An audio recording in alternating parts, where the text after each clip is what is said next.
नमस्कार, आपका स्वागत है। मैं हूं आपके साथ सुप्रीत सचदेव। आइए शुरू करते हैं फटाफट खबरों का सिलसिला।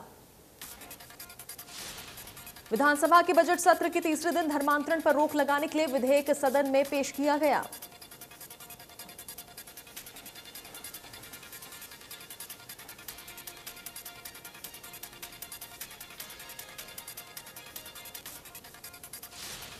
विधानसभा में धर्म परिवर्तन निवारण विधेयक विधानसभा में पेश किया गया। गृह मंत्री अनिल विज ने यह विधेयक सदन में पेश किया और इसकी खूबियां बताई।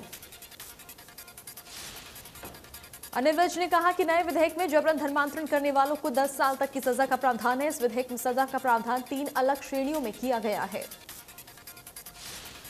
नाबालिग महिला समेत अनुसूचित जाति या अनुसूचित जनजाति से जुड़े हुए जबरन धर्मांतरण करने के मामलों में ज्यादा सजा का भी प्रावधान हो सकता है। अनिल विज ने कहा कि धर्म की स्वतंत्रता का अधिकार भारतीय संविधान के अनुच्छेद 25, 26, 27 और 28 के तहत प्रदान किया गया है। धर्म परिवर्तन निवारण विधेयक पर विधायक रघुबीर कादियान ने कहा, देश में फिर से राम रहीम के बीच दीवार खड़ी की जा रही है। उन्होंने कहा कि दीवार खड़ी करने वाले लोग नहीं रहेंगे, दीवार खड़ी रहेंगे। ये बिल से बदबू आ रही है, बिल की इंटेंशन ठीक नहीं है। ये बिल सेलेक्ट कमेटी के पास जाए। रघुबीर कादियान ने कहा कि देश का विभाजन धर्म के नाम पर हुआ। रघुबीर कादियान ने कहा कि अब फिर देश में विभाजनकारी नीति बढ़ रही है। इसके जवाब में गृह मंत्री अनिल विज ने कहा कि बिल में कहीं भी हिंदू, मुसलमान या ईसाई का जिक्र नहीं है। गृह मंत्री अनिल विज ने कहा कि बिल में किसी भी धर्म से किसी भय या लालच का विरोध है। धर्मांतरण बिल पर चर्चा के दौरान सीएम मनोहर लाल ने कहा कि बिल में कहीं भी धर्म का जिक्र नहीं किया गया है। सीएम मनोहर लाल ने कहा कि धर्मांतरण बिल को लेकर विपक्ष का विरोध गलत है। सीएम ने कहा कि यह गलत नहीं है, आप चाहते हो तो सारे धर्म परिवर्तन कर लो। सीएम मनोहर लाल ने कहा कि सदन की मर्यादा रखकर ही हम सदन चलने देंगे। सीएम मनोहर लाल ने कहा कि धर्म के आधार पर नहीं, जबरन धर्म परिवर्तन पर रोक लगाई गई है। चर्चा के दौरान कांग्रेस विधायक रघुबीर कादियान ने बिल फाड़ दिया, जिसे लेकर उन्हें पूरे सेशन के लिए सस्पेंड कर दिया गया। वहीं बिल फाड़े जाने के बाद विधायक रघुबीर कादियान को सदन से माफी मांगने के लिए कहा गया। रघुबीर कादियान पर दुर्व्यवहार और अन्य उत्तरदायी व्यवहार के लिए सदन में प्रस्ताव रखा गया, जिसके बाद बचे हुए सत्र के लिए रघुबीर कादियान को निलंबित कर दिया गया। इसके विरोध में कांग्रेस विधायकों ने नारेबाजी की। रघुबीर कादियान मार्शलों के साथ सदन से बाहर गए और कांग्रेस के सभी विधायकों ने वॉकआउट किया।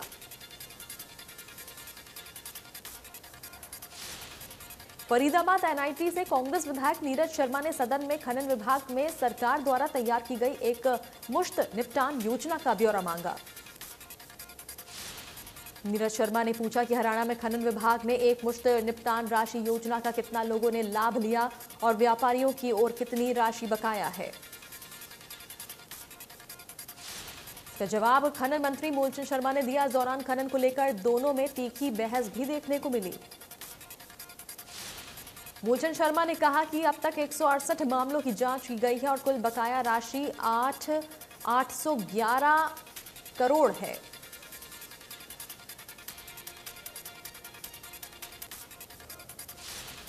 कांग्रेस विधायक इंदुराज नरवाल ने सत्र में सवाल पूछा कि दिल्ली अमृतसर कटरा एक्सप्रेसवे पर गुहाना जुलाना रोड पर कोई निकास पॉइंट नहीं है।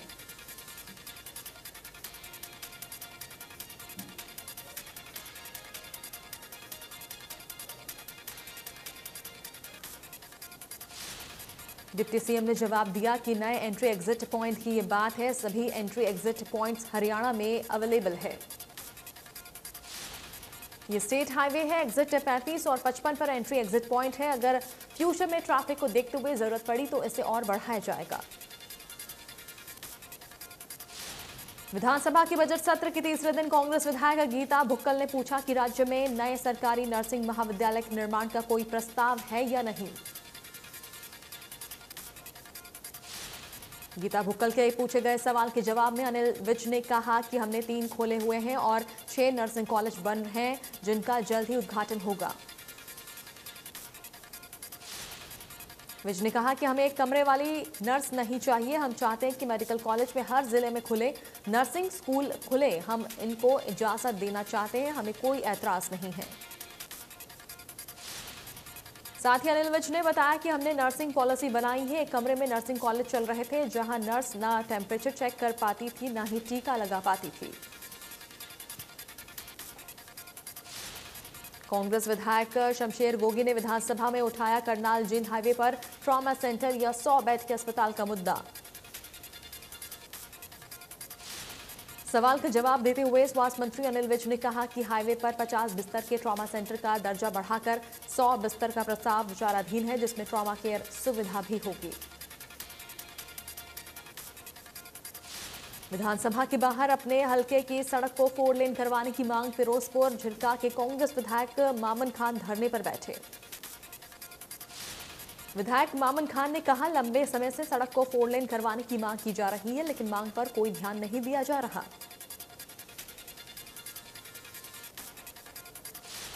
राज्यपाल के अभिभाषण पर बोलते हुए इनेलो विधायक अभय चौटाला ने प्रदेश सरकार को घेरते हुए कहा कि परिवार पहचान पत्र से सरकार बुजुर्गों की पेंशन काट रही है, सरकार में कई घोटाले हुए। अभय चौटाला ने रोजगार के मुद्दे पर बीजेपी जेजेपी को घेरते हुए कहा कि सरकार में कई घोटाले हुए। अभय चौटाला के बयान का पलटवार करते हुए जेजेपी विधायक नैना चौटाला ने कहा कि गठबंधन सरकार से सभी खुश हैं। नैना चौटाला ने कहा कि जनता के हित में सरकार बड़े फैसले ले रही है और जनता के हित में ही सरकार की सभी योजना है। नैना चौटाला ने सदन में शेर सुनाते हुए कहा, एहसान ये रहा तोहमत लगाने वालों का मुझ पर, उठती उंगलियों ने दुष्यंत को मशहूर कर दिया। यमुनानगर पहुंचे हरियाणा के उप मुख्यमंत्री दुष्यंत चौटाला ने सड़कों के नवीनीकरण के 4 प्रोजेक्ट्स का शिलान्यास किया। वहीं दुष्यंत चौटाला ने यमुनानगर के एक निजी होटल में उद्योगपतियों के साथ हुई बैठक में उनकी समस्याओं को जाना और नियमानुसार उनके समाधान करने की बात कही। उसके बाद एक निजी होटल में करवाए गए कार्यक्रम में जिले के उद्योगपतियों की समस्याएं सुनी। डिप्टी सीएम ने काला अंब बराडा शाहबाद रोड से link road, Dumanwala link road, Manglaur Prithvipur से गढ़वाली रोड, राजकीय राजमार्ग 1 से लिंक रोड, राया वाला सड़कों का शिलान्यास किया।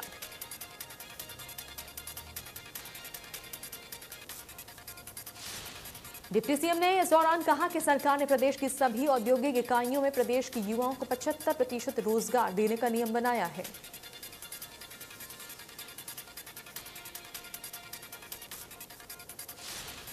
इसे सभी सही ढंग से लागू करें ताकि प्रदेश के युवाओं को रोजगार के अधिक से अधिक अवसर उपलब्ध हो सके। फतेहाबाद में रोडवेज कर्मचारियों ने अपनी मांगों को लेकर बस स्टैंड पर धरना प्रदर्शन किया। रोडवेज कर्मचारियों ने बताया कि पूरे प्रदेश में डिपो स्तर पर धरना दिया जा रहा है। कुरुक्षेत्र नए बस अड्डे पर प्रदेश सरकार की वादाखिलाफी के विरोध में रोडवेज कर्मचारियों ने सांकेतिक प्रदर्शन किया। कर्मचारियों ने प्रदेश सरकार से मांग की कि परिवहन विभाग का निजीकरण न करें। कर्मचारियों की 2 टूक सरकार नहीं मानी तो आर पार की होगी लड़ाई। 28-29 मार्च को होगा चक्का जाम। चरखी दादरी में हरियाणा रोडवेज के कर्मचारी फिर से हड़ताल पर जा सकते हैं। रोडवेज कर्मचारी साझा मोर्चा के आह्वान पर कर्मचारियों ने वर्कशॉप परिसर में 2 घंटे का रोष प्रदर्शन किया। सोनीपत की मिल्टन फैक्ट्री में सैकड़ों श्रमिकों को फैक्ट्री प्रबंधन द्वारा बाहर का रास्ता दिखा दिया गया। पिछले कई महीने से फैक्ट्री की गेट पर धरना दे रहे हैं श्रमिकों का आरोप है कि बिना किसी नोटिस और फैक्ट्री में बिना घाटे की ही श्रमिकों को निकाल दिया गया, जिससे श्रमिकों के सामने अब भुखमरी की नौबत आ चुकी है। आलम यह है कि कर्मचारियों के पास अब दाह संस्कार तक के लिए पैसे नहीं है। वहीं बच्चों की पढ़ाई भी ठप हो चुकी है। राजनेताओं से लेकर प्रशासन तक फैक्ट्री प्रबंधन की शिकायत की जा चुकी है, लेकिन अब तक समाधान नहीं हो सका। करनाल में अंतर्राष्ट्रीय महिला दिवस के उपलक्ष्य पर मंगल सेन ऑडिटोरियम में महिलाओं के लिए राष्ट्रीय संसद कार्यक्रम का आयोजन किया गया। कार्यक्रम में राष्ट्रीय महिला आयोग की चेयरपर्सन रेखा शर्मा बतौर मुख्य अतिथि शामिल हुई। इस कार्यक्रम में महिलाओं को उनके अधिकारों एवं सुरक्षा कानूनों के बारे में जागरूक किया गया। सोनीपत में आंगनवाड़ी वर्करों ने प्रोटेस्ट किया और कल चंडीगढ़ में विधानसभा का घेराव करने के लिए रवाना हुई। आंगनवाड़ी वर्करों को बीच में रोके जाने को लेकर सरकार की निंदा की।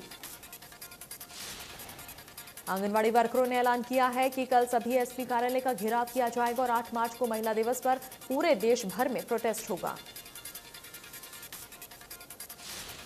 देश में थमने लगी कोरोना की रफ्तार। 24 घंटे में 6,396 नए मामलों की पुष्टि, 201 मरीजों की मौत। एक्टिव केस 69,000 के पार। हरियाणा में 254 नए केस दर्ज, 1 की मौत। हरियाणा में थमी कोरोना की रफ्तार। एक दिन में 254 नए मामलों की पुष्टि, 1 मरीज की मौत। सबसे ज्यादा गुरुग्राम में 132 नए केस दर्ज। प्रदेश में एक्टिव केस 1,411 बचे।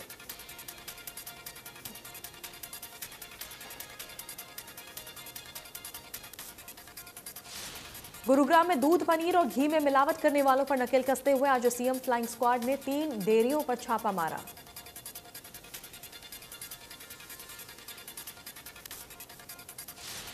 सीएम फ्लाइंग स्क्वाड ने मौके से दूध, पनीर और घी के सैंपल लिए हैं। उन्हें जांच के लिए भेज दिया गया है।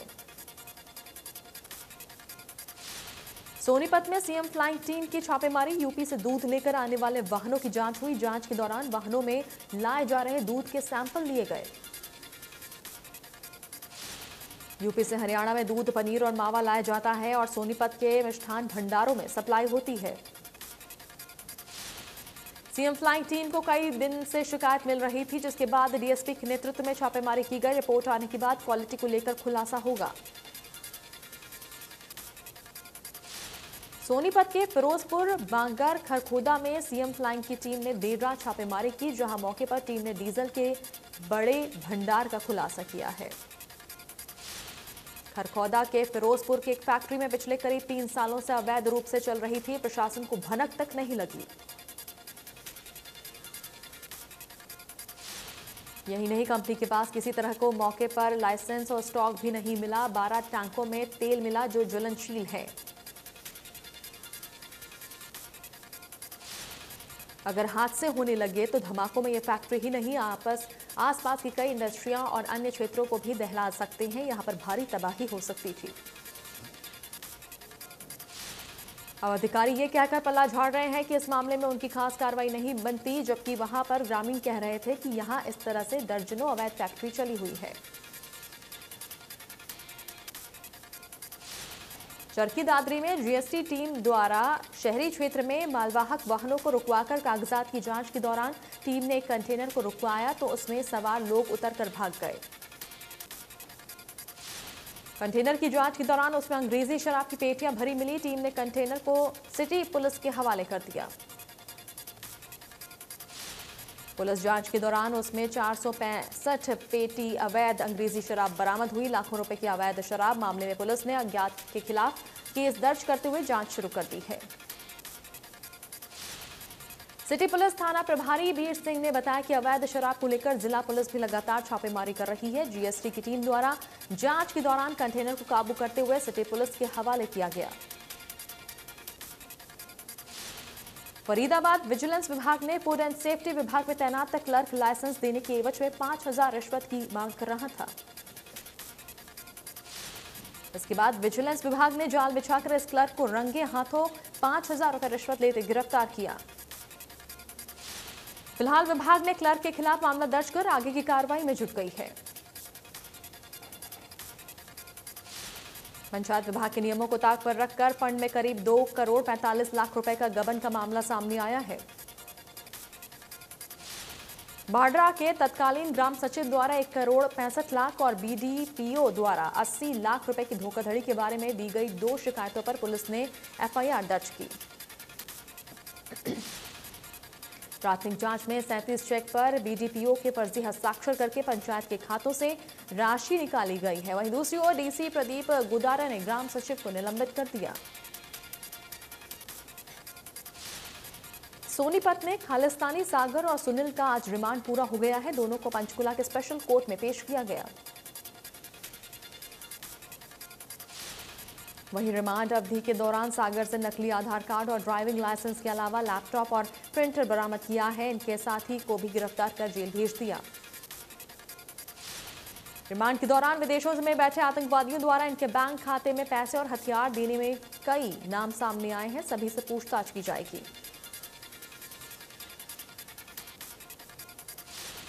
फतेहाबाद के गांव हमशापुर के पास पुलिस की गाड़ी ने मोटरसाइकिल रेहड़ी को टक्कर मार दी। हादसे में एक की मौत हो गई और 4 घायल हो गए। मौके से घायलों को छोड़कर पुलिस कर्मचारी भाग गए। पीड़ित परिवार का कहना है कि गाड़ी में 2 पुलिस कर्मचारी सवार थे। वहीं शव का पोस्टमार्टम करवाकर शव परिजनों को सौंपा गया। घायलों को इलाज के लिए रेफर किया गया। लापरवाही का केस दर्ज कर पुलिस जांच में जुटी। अमित शाह ने कहा कि योगी आदित्यनाथ की सरकार ने 5 वर्ष में माफिया के साथ गैंगस्टर और अपराधियों पर नकेल कस उत्तर प्रदेश को भयमुक्त शासन दिया। राहुल गांधी ने प्रधानमंत्री मोदी पर निशाना साधते हुए कहा कि नरेंद्र मोदी 2014 से प्रधानमंत्री हैं।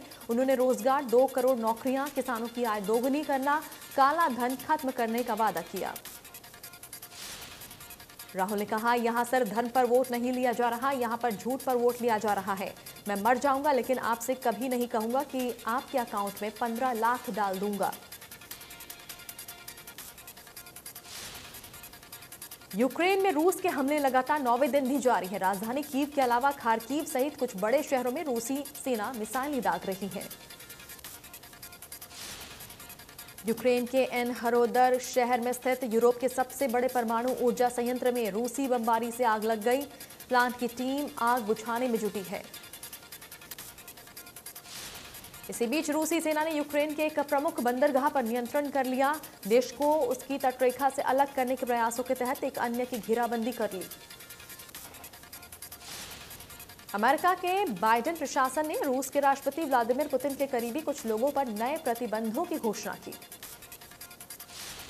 नई पाबंदियों के तहत पुतिन के प्रेस सचिव दमित्री पेस्कोव और रूस के बड़े उद्योगपति अलीशेर बुरहानोविच के साथ ही पुतिन के एक और करीबी पर निशाना साधा गया।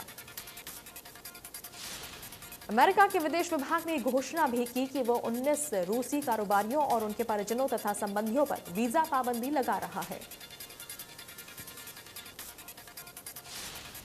यूक्रेन के राष्ट्रपति जेलेंस्की ने व्लादिमीर पुतिन को बातचीत के लिए बैठने का आह्वान किया और साथ ही पश्चिमी देशों से रूसी आक्रमण का मुकाबला करने के लिए और मजबूत सैन्य सहायता मुहैया कराने के आग्रह किया।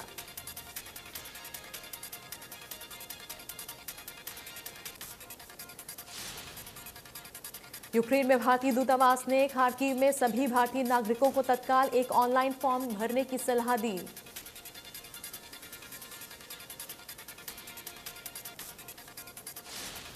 वहीं दूसरी तरफ भारत सरकार यूक्रेन में फंसे भारतीयों को वहां से निकालने में जुटी है। सरकार की तरफ से अब तक 18 फ्लाइटों से करीब 6,400 लोगों का रेस्क्यू किया गया है।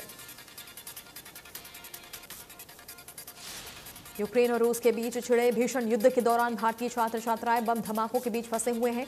रतिया के भी अनेकों छात्राएं MBBS की पढ़ाई करने यूक्रेन गए थे। युद्ध के दौरान यूक्रेन में 48 घंटे से भी ज्यादा समय भूखी प्यासी रोमानिया बॉर्डर पर रतिया की छात्रा फंसी रही और परिजनों से संपर्क कर किया। फरीदाबाद के एक और छात्र की वतन वापसी हुई। बल्लभगढ़ के रहने वाला आदित्य गौड़ अपने घर वापस पहुंचा। अपने बेटे को घर वापसी देख परिजनों ने राहत की सांस ली। वहीं वतन वापसी लौटे छात्र ने बताया कि भारतीय छात्र यूक्रेन से 4-4 दिन तक का सफर करके भारत वापस आ रहे हैं। छात्र ने बताया कि भारत के तिरंगे के आगे AK-47 भी बेकार हो जाती है। पलवल से यूक्रेन के टर्नोपिल शहर में टर्नोपिल नेशनल मेडिकल यूनिवर्सिटी में MBBS की पढ़ाई कर रही छात्रा प्राधी जांगड़ा स्वदेश लौटने के बाद घर पहुंची।